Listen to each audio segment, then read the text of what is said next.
previous match is any indication, the roamer that's being more aggressive will have the advantage. And as predicted, that will be the Uranus. We have a game on our hands, boys. The General getting one of his signature picks, the Uranus. This is looking to be, yeah, it's going to be a good game, Eterna. I mean, with the bans coming in from GEEK Fam, it seems like they wanted DLARR to be on this Uranus. So maybe perhaps they do have an idea to counter this, but wow. The crowd from the side of EVOS Legends, they're going wild. They're excited to get into this game because it really is a 50-50. But at this point, it really is. So with that in mind, the chants are still continuing, and that must be a great... You know, on one hand, it's a great relief that for the players that, okay, we're getting support, but on the other hand, they understand that the expectations from the crowd right now is really, really high, so they will be very anxious not to disappoint. There's a lot of pressure on the shoulders of both of these teams with the new Filipino imports being added to the main lineup. They're going to have to live up to the hype. Ladies and gentlemen, get hype and tell us your prediction in the chat because we're diving straight into the land of dawn for GEEK Fam versus EVOS Legends Game 1. Game 1 here between GEEK as well as EVOS, and you can see Dreams already being very aggressive, trying to land that iron hook. He needs to land as many as possible in the early game. That is the advantage they have. Right now, he is looking into the jungle, but he won't find anyone as Baloyski tries to be a nuisance to Sujin.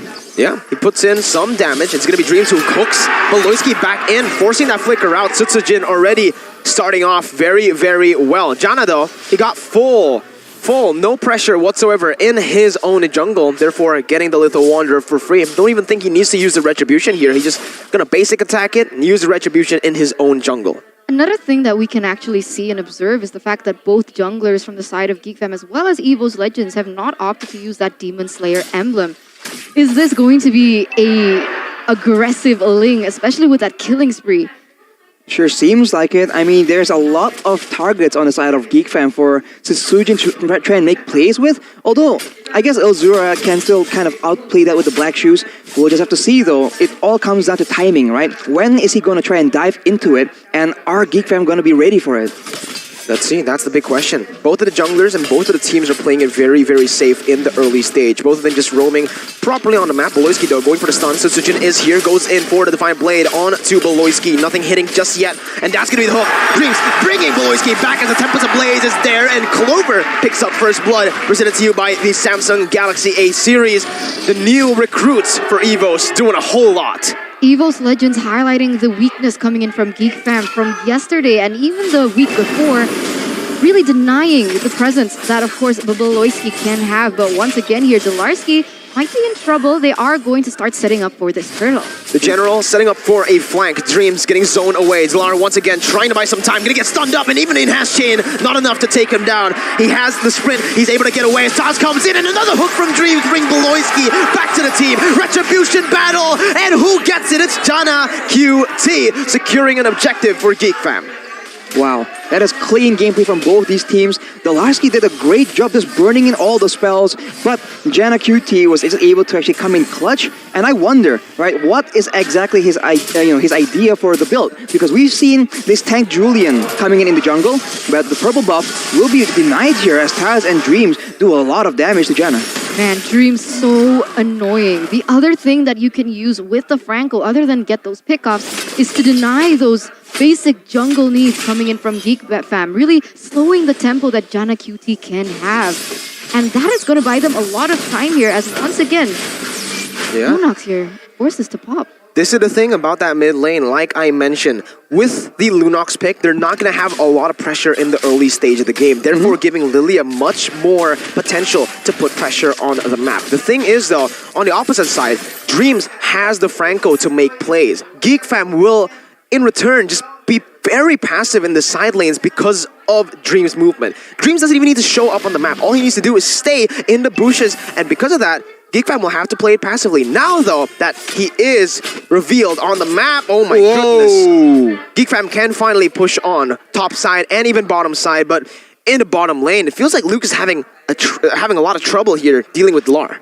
Well, Uranus is just annoying and obnoxious. He will be cutting the wave as well, but honestly, Dreams, he's been landing very, very significant hooks, and that final attempt was actually so good. He didn't exactly know where he is, and Beloyski uses the flicker. Ooh, Dreams with the stutter, with the hook. It does not land, but EVOS Legends, they are the one dictating the pace here, and Satsujin is getting a lot of free time. A lot of free time here, and you can see that actually starting to build up. 5 seconds left on the next turtle, but we do see that EVOS Legends are quick to set up for that first. Once again, a stalemate in that bottom side as Dreams here in that jungle will force the flicker rather early and maybe even get caught out. Yeah, Dream's gonna get taken down here and kill. Oh no! Oh my god, the turtle take right there, but the crossbow tank finally secures it. Very, very close. Geek Fam getting a little bit greedy when it comes to the damage. Here's Clover. Still be able to get out from that gold lane, from the kill pressure that Geek Fam put on it. The DLARR, meanwhile, on the bottom side, putting so much pressure onto the lane. And this is what created that space for EVOS to take the turtle. It's great macro play from the side of EVOS. They have control in the majority of areas that they are contesting. Janana with the genius one, so it's looking to be a damage Julian, but we'll just have to see the rest of the items for now as Geek Fam, they make an aggressive play and hit Clover with the empowered chain. Ooh, the perfect setup, but once again, Dreams lands that iron hook. Wow. 1-for-1 Dreams, again, being that X factor for EVOS. When Geek Fam know their number, when Geek Fam are able to look for those proactive movements, Dreams always there to look for compensation, even the cheeky hooks. Where was Dreams from? Was he from Bigatron? Yeah, he was. Ooh. He was Chamat. What's Chamat in English? Sub. It was a sub. He was a substitute. a very long substitute, and now he's finally been taken into the hands of EVOS Legends, finally playing, and we can start to see him shine on this Franco, getting all those hooks, really able to commit onto the winning conditions that EVOS Legends had with their draft. Looking at the head and shoulders player head-to-head, though. DLARR. Oh, look at the bottom side here. DLARR and Sutsujin getting ganked, but Sutsujin again providing so much good pressure back onto Geek Fam, forcing them not to take any of these ganks. This is really good by EVOS. They're playing a very, very drawn-out game. In the 6 minutes that we've witnessed, only 5 total kills. Both teams still is playing it really passively, but there's something that Geek Fam have done. They've taken the turret up top, getting more pressure there, and putting the 1-1 down below to deal with the Uranus. With that kill pressure that they have, they can start to contest the turtle. We'll see what happens here, Rashi. If they actually want to try and play for control, though, they have to find a solution for this Franco. They have tried to go on to Dreams, try to deny his playmaking, and there, he just almost lands yet another hook. So, with him exposed on top side, though... Yeah, that's going to be... Oh my goodness gracious! I thought it was a mistake, but no, it was not. Dreams with the flicker, and now DLARR 1v3 with the consecration and the sprint. Trying to buy some time as Beloyski comes in with the stun onto Sutsujin. Retribution still won by Jana. Numeron Blast not connecting. Sutsujin getting out, and it's a trade. A 1-for-1 objective turtle for topside turret. Topside turret and a kill as well. So we'll see what happens as EVOS Legends, they are leading with 500. It can shift, but do we see any significant differences in? Cross. Oh, no, he didn't even sweat. He didn't even sweat Eterna. DLARR, the general, is here. He recalls and he gets out. Dreams taken down. And it will be a 1-4-0 trade, but Eterna, man, DLARR, calm, collected. Like, we thought that EVOS Legends were leading that, but Geek Fam instantly found the opportunity to deny that pressure that they had in that bottom lane and even take Dreams out of the picture. Ooh, he gets taken out. Honestly, a 0-for-2 trade, essentially, for the side of Geek Fam. They are doing a lot better in terms of rotations. EVOS Legends, they have, segmented plays. 2 people on top, 3 people on the bot side, vice versa. But for Geek Fam, when they're roaming together as 4, they are cleaner right now. And Dreams, the hooks are starting to not land as Beloyski charges the Numeron Blast and zones the members of EVOS Legends away from their own turret. The winning lanes starting to shine for Geek Fam, Eterna. Yeah, we'll see right now because Dreams still in that bush looking for something, maybe a pick. But even if they do hit Beloyski, it isn't going to give them much at the moment because Beloyski's only impact in the game for the moment is just zoning. He hasn't really used that Numeron Blast to much effect. He has been able to block a few of those hits, but what happens when it goes as Geek Fam is leading with 1,000 gold? What are the items looking like? Well, in the big team fight, I think GEEK FAMS has a lot of advantage. They have the Lilia with the Ice Queen's one, and so that slow will also set up everyone else. Top Luke, side. as well as Kadira. And Luke right now, speaking of the devil, gets jumped on by 3 people. Bloody Hunt taken down. Luke, still able to survive for a bit longer, but look at GEEK FAM's response. Instantly over towards that bottom side, even onto the Lord. I don't think they have enough damage to take this down. They're committing onto it. EVOS Legends have used a Flicker. Dreams not having that, and the Bloody Hunt as well. Sojin coming in with the Finch Poise, trying to open up the map. DLARR in the midst of it all right now. Enhanced Chain not connecting. GEEK FAM forced to back away. Elzura pushing some damage onto Clover, but Clover kiting away really well. Again, a long, very drawn out team fight. Yeah, EVOS Legends, they don't want to commit onto this, understanding that there are a lot of ultimates in their arsenal that are still on cooldown. Meanwhile, GEEK FAM, they do have a lot for them to show.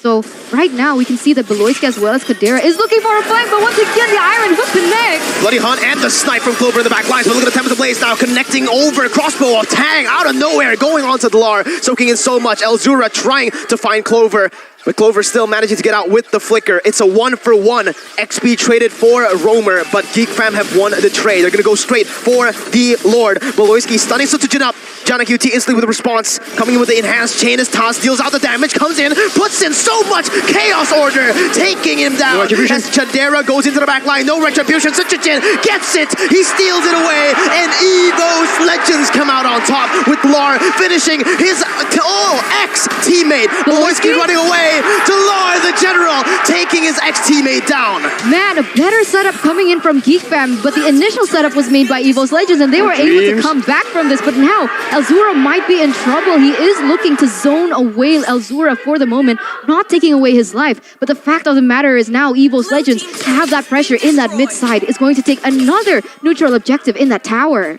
Wow, the individual plays coming in from the members of EVOS Legends has been spectacular. You saw that Taz just goes in and he takes out Jana QT. So GEEK FAM, they have to be a bit more careful because EVOS Legends, they're playing it smart. They're targeting the right people at the right time.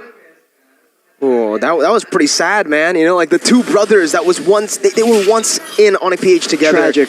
DLARR had to take him down there. 3-0-2.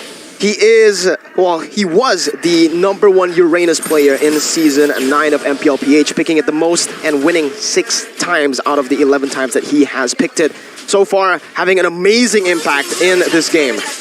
And we can see now that the side of EVOS Legends, they're putting way more pressure on all of these 3 lanes. You can see the lane going in that bottom side, changing and taking all those minions. But look at the Lord just marching down here in that...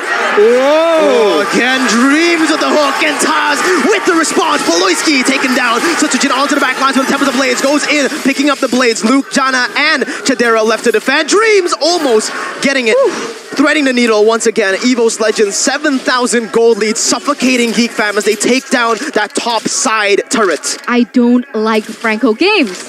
I don't like Franco games because these hooks can land when we don't expect it, and it actually wins them the game because it gives you a man advantage, especially on those really prio members. EVOS Legends strict onto that objective. That mid-side turret is going to fall as well as that bottom side. This is a BOD Ling on Sojin, so it's a lot of damage.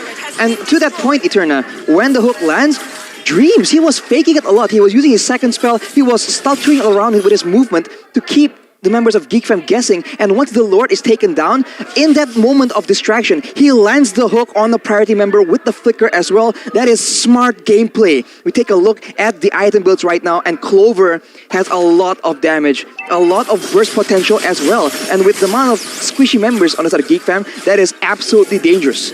And not just Clover, because you can see that Taz is already reaching her power spike as well. Already the Clock of Destiny. You can also see the Lightning Truncheon and even the Divine Glaive. So even if GEEK FAM want to optimize and try to opt for these magic defense, there already is that magic penetration coming in from that Lunox. This new era of EVOS Legends with the 2 MDL players coming up. DLARR doing DLARR things. This is what he does on the Uranus, man.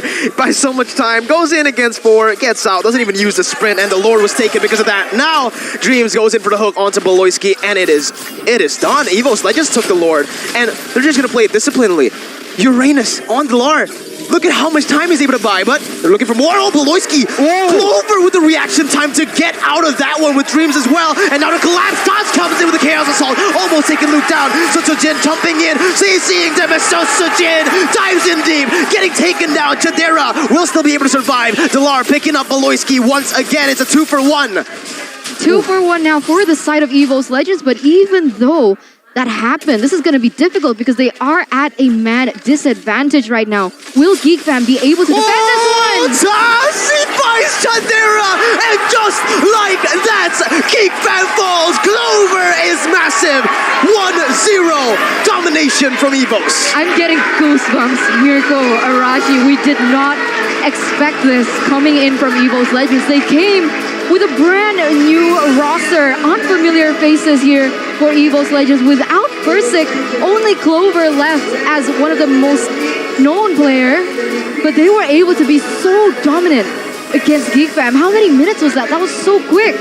Oh my It felt god. like it was so quick. 14 minutes, it was quick. Wow, you think that EVOS, they don't have a lot of tanky members at all. They just bank everything on the fact that they can just take out GEEK Fam before GEEK Fam can take them out.